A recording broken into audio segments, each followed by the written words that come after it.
Dog culture is a lot like antinatalism. On the surface, they might seem different, but if we look below the way that they represent themselves, down at the core beliefs, there are a lot of anti human and other concepts that are very similar. And we have to remember with dog culture and communism, socialism, antinatalism, they all have like a surface thing that they want you to think they're all about. But many of their core beliefs and drivers, once you look deeper inside of them, are just basically anti human. And that's how we have to compare these. We can't just look at the way dog culture presents itself and the way antinatal presents itself and then make our comparison. We got to do kind of a deep dive, go back in time, and then compare some of the things. So one of the things from antinatalism is this whole thing about life is a series of lotteries. So they say they don't want to have kids because a lot of stuff can happen that's bad that they can't control and it's going to create suffering. So right off you might say that's totally different from dog culture because dog culture says you can use a leash, you can use training, you can use positive, negative reinforcement, you can use a kennel. Dog culture has all these little ways that they think that they can control dogs. So that seems completely different than lotteries, right? However, you got to look a little deeper. Remember, all that stuff that dog owners say about being able to control their dog, that's a bunch of BS. Leashes and everything else are constantly failing, and dog owners are constantly refusing to use those things. And then, now remember, we're talking about lotteries. When something happens bad with their dog, what do they say? Oh, we don't know why the dog snapped. The dog runs underneath a car and they have no fence and no leash. They will say, oh, gee golly, the lightning must have scared the dog. Dog owners go right over to this same type of mentality of antinatalist. Oh, it's just like a lottery. Golly gee whiz, my dog was running loose and attacked a police officer and got shot. Oh, it's like to them it's like a lottery. It's like we don't know how our dog got loose. He's always the best dog ever. Oh my goodness! But all of a sudden, when something goes bad with their dog, they go right over to this whole lotteries thing. You know, this is okay. This is a short write up of it, but this is a big part of the antinatal. There's stuff in here about unjustified aggression from humans, environmental lotteries. Yeah, environmental lotteries. That's very funny because dog owners always blame the environment when their dog snaps. Oh, it was fireworks, it was lightning, it was a car honking, it was a baby making too much noise. Environmental lotteries, just like with dog culture. There's all these things in here that antinatalists think that they can't control. Accidents, life altering consequences, incidental occurrences. They don't want to have kids because they think that they can't control any of that stuff. And that's the same place that dog owners go every time they need to escape responsibility. Oh my goodness, it was just one of these crazy environmental things. Or notice they talk about genetic stuff. They will blame genetics on a dog attack, yet later on they'll say it has nothing to do with it. So this whole thing about lotteries, yeah. Okay, so now let's look at something else that dog culture and antinatalists share. So there's this thing called suffering, right? So that's one of the core things of antinatalists because suffering, they say that a child is going to be born and it's just going to suffer and then it's going to die and it's inevitable. So why have kids? So a big part of this is they're trying to prevent suffering. That's the way they're saying it. Instead of thinking about all the great stuff that could happen with a child, they focus on suffering and death. Well, that's actually what dog culture does too. All of these 501c3 organizations that take in billions of dollars and fly dogs all over in planes, what do they say?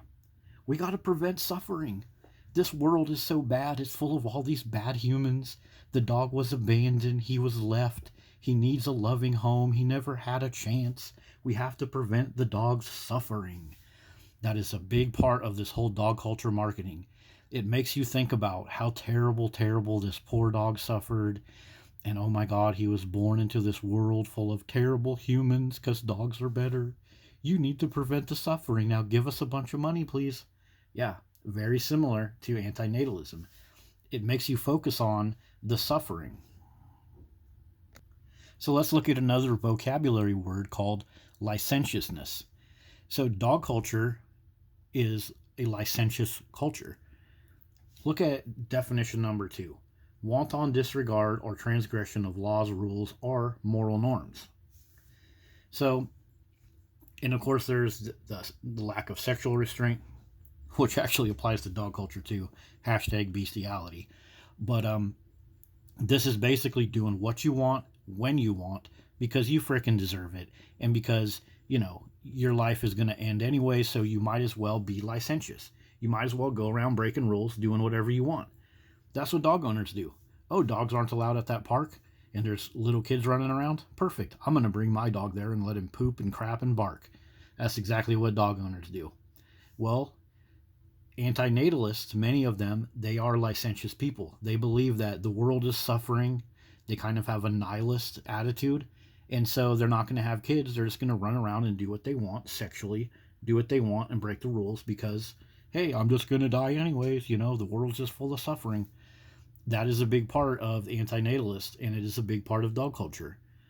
And these things are upstream and downstream of each other. I'm not saying these are all exactly the same, but you got to understand everything in society is upstream or downstream of something else. Everything that we do affects other people. So if we live in a world full of dog owners that love to run around saying that dogs are better, consider getting a dog over a kid.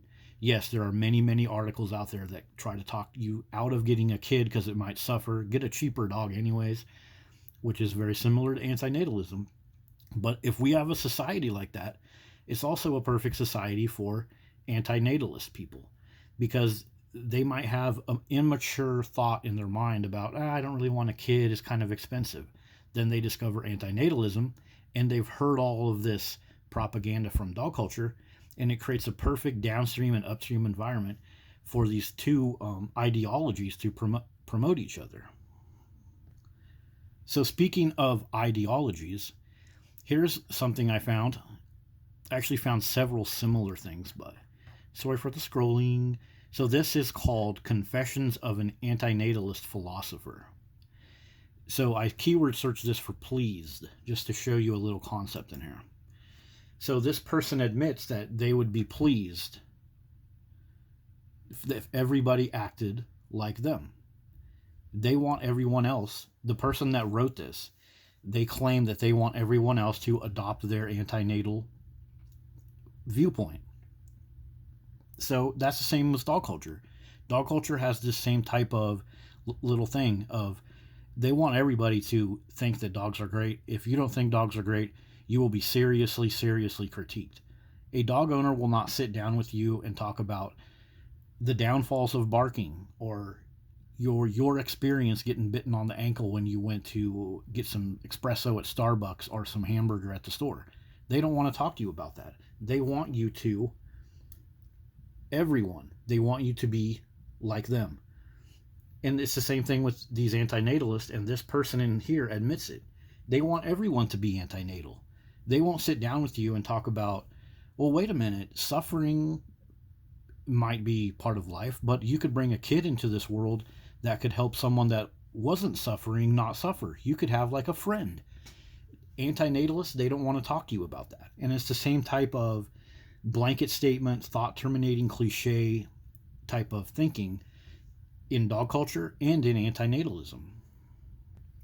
So that has been a quick look at antinatalism in dog culture and how both of them kind of follow along this same type of thing and the other things that I told you.